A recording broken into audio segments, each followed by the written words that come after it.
We are doing ankle locks for this week in the gi classes. In no-gi, there's so many different attacks that are legal. In the gi, there's way less leg attacks that are illegal. And because of belts, like for example, gi bars, and so sometimes it's no gi. You're a blue belt fighting in the man division. You're already doing these positions, but in the gi, you have to be a brown belt and above in order to hit these. Okay? So we're just going to focus mostly on the ankle lock. First, let's look at an ankle lock in 3 ways, 3 of the best ways to finish it, and then after that we're going to see a setup. So we're going to work backwards. Okay, so let me get on. So the idea, guys, is very, very simple. If Naz is here, okay, and he has me in any form of foot lock, ankle lock, etc., if my foot can touch the floor, as long as I can keep my foot on the floor, he cannot break my foot through the floor. That's it, right? That's the kind of concept here. So everything that I'm doing is going to involve to break that rule, right? So I want to make sure that his sole of his foot does not touch the floor. Either it's going to be elevated, either it's going to be the side of his foot, or the foot is going to be damaged. Right? So let's look at all 3. And everyone is naturally going to gravitate towards one of them. So the first one, I'm going to have to be just on the shin, okay? I'm going to be on my side just like this. Notice I'm not flat. If I'm flat, the foot touches the floor. So I want to be a little bit on my side just like this. The foot is resting, and then I have a single leg expert, right? Like a very common position. A position that a lot of people like, especially because a lot of times people push that foot off anyway, is to put it as a hook like this, right? So now that I'm here, Linus, I'm going to now bring my hand all the way through, and I'm going to grab my own collar. The gi gives us this tool that's very, very valuable.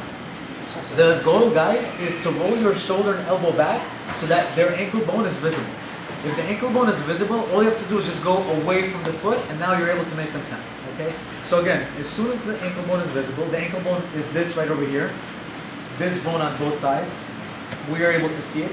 You have a really, really nice bite on the person's ankle. So again, I'm going to roll my shoulder back, grab my collar as high as I can, close my elbow, and now I'm going to look away from Naz, and I'm going to get a tap. So Naz, put your foot onto the floor. Great. And after you get the couple of taps, ask your training partner. Let's go 30%, try to put your foot on the floor. Ready? Go. Awesome. So get a few taps with the person trying to put their foot on the floor, and your job is to keep them at this position. This is situation number 1. Situation number 2, we're both going to be seated, okay, just like this. Once we're seated, you have a few options. You can keep that position like this, or you can take your inside leg and you can put it onto your training partner's hip, just like this. This foot can open up, or this foot can be on the hip. Now, let's put the sole of your foot on the floor. He can't. I can use this hand for balance. I make that same grip. I bring elbow in. My hips come up, and same exact thing, I take his foot off his body. Naz, ready, go. Awesome, all right, get a few taps just like this. Again, if their foot is sideways like this, it's going to be very difficult for them to put it onto the floor in order to defend themselves. Okay, this is going to be number 2.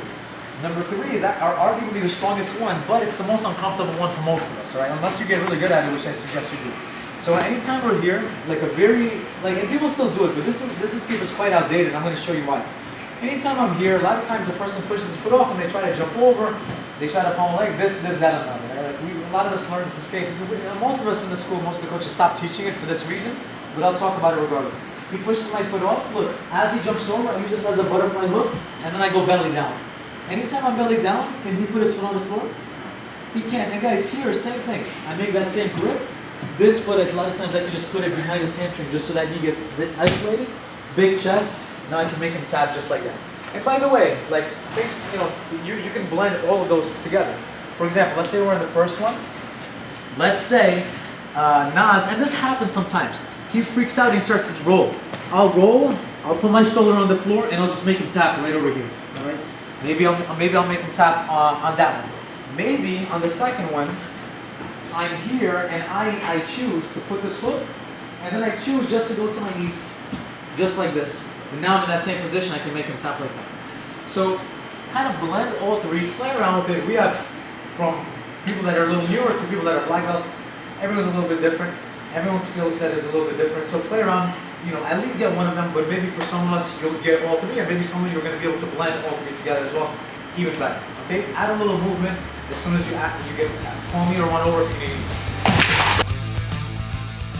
Guys, so now let's do a super, super basic setup. We're going to do it from Delahiva, but we're going to have some trickery involved, so we'll have some fun. So Delahiva has this inherent issue, right? Or most people Delahiva, and people started correcting it, but let's just discuss what's happening. So anytime somebody has a Delahiva on me, okay, freeze. you know, you see this like hole that exists right over here? You know, it's just kind of an inherent problem with Billy Bob. Unless he gets a significant angle on me and gets like a little bit onto his hip, and now now that hole doesn't exist, right? So now look at that angle, now it's very, very strong, right? But sometimes that's not easy to get. And a lot of times they just want to get a De La Riva hook. The reason they want to get a De La Riva hook, Sebastian, is because when I'm here, if I'm Jaden, I don't know where Jaden is, but if I'm Jaden, I'm going to be doing over there, bop, bop, bop, cartwheels, and you're like, I have no idea where my training partner is. But as soon as I'm doing a cartwheel and they get a De La Riva hook, no more cartwheel. Now just having that connection now stops me, okay? Just stay sticky here. Now anywhere I go, I just take them along for the ride. If I try to pull away or come in, like, now it's kind of sticky. Now, because, and you can just grab my face, right? Because that gap exists, it's so easy for me just to push down on that leg, all right? And now that hook popped off. And now that hook popped off, like Vlad likes this move where I can turn my shin towards the side perpendicular, I can start to slide out, and whatever. There's like so many things that are gonna happen, right? So a lot of times when I'm playing De La Riva, like, you know, I'm just watching what they're doing, right? And now I know what they're gonna do, and then later on I'm gonna use it against them. So that's where the trickery comes from, right? So I'll be in my De La Riva guard, and in the beginning, I'm gonna have this, my grip, everything is standard, the way everyone plays, and I'm gonna have this hook loose. Nas pops it off, boom, and now he starts to step over, all right? So I push him away, and then I reclaim my De La Riva guard, okay? He stands up, okay? He pushes it off a second time, okay? I push him away, I reclaim my hook. Play this little game, right? It happens all the time while you're fighting, right? Like they take it out, you put it back in. They take it out, you put it back in. Now, what am I gonna do? It's the third, fourth, fifth time or second time, I'm just gonna turn my shin like this. You see, now my kneecap is facing the ceiling. You see my kneecap is facing the ceiling? Now Nas, push my shin down, like the other one, the De La Riva shin.